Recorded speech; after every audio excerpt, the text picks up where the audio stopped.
Malinaw po dito na talagang bulok ang ating sistema. Ito ay pinamumunuan ng mga kulamot ng mga manapangayon at pagpapakita na sila ay biktima. Kaya wag natin papayagan itong grand conspiracy para wag parusahan si Sara Duterte.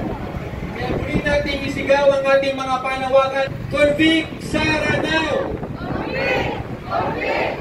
Convict Sara now! Puro kata kapitalismo! Ibagsak!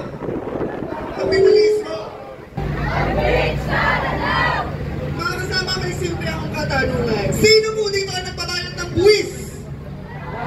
Lahat tayo nagbabayad ng buwis. Ngayon ang tanong, buwis na ating binabayaran kada buwan o sa lahat ng binibili nating mga bagay ay winaldas at winustay lang ni Sara Duterte. Sa ating mga manggagawa, kinakaltasan ng buwis nilang pagkalitiin para sa tax. Diba? Para daw sa mamamayang Pilipino dapat convict! Convict Sara now! Convict! Convict! Convict Sara now! Ako si Ilin! Kahapon, pinakita ko sa fondo ng taong bayan.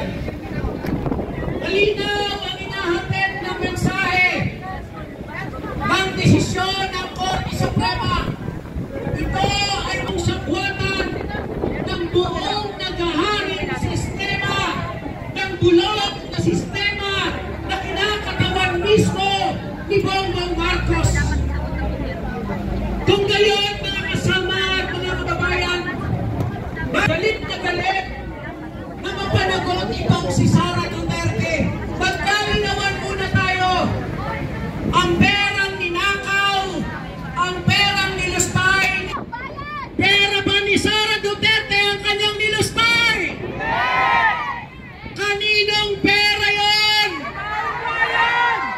Pera naming mga manggagawa. Napakababa ng sahod.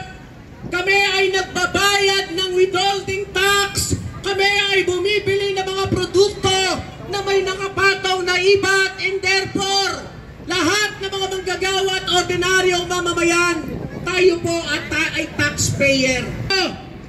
Ay huwag nakawin kung hindi ibalik ito sa serbisyo publiko sa taong bayan. Dagdag na pondo sa edukasyon, dagdag na pondo para sa pagigha ng trabaho, dagdag na pondo para sa mga kapatid nating magsasaka, dagdag na pondo para sa ulan. Doon pa inilaan ng malaking pondo na ito? Hindi po.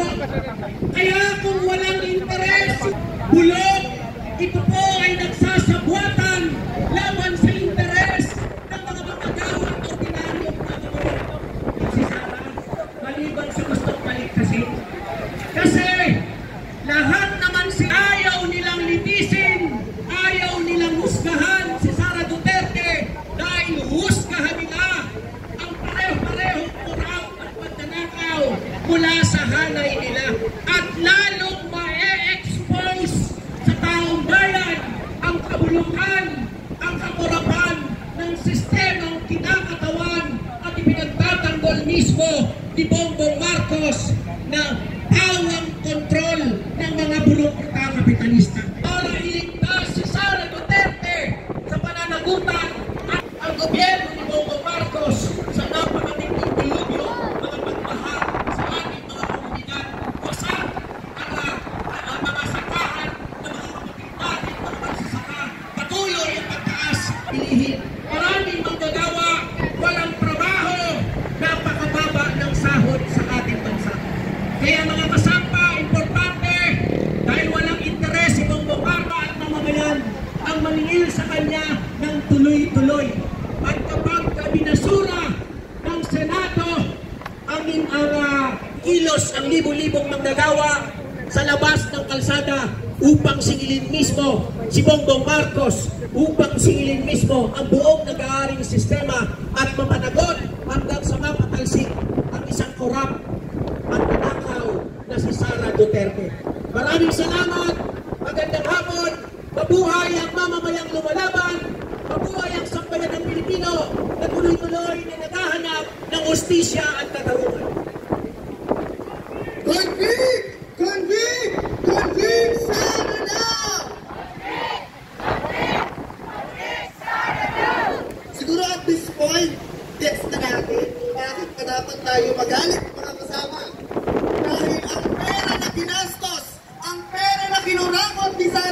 Duterte ay pera ng mamamayan, pera natin mismo.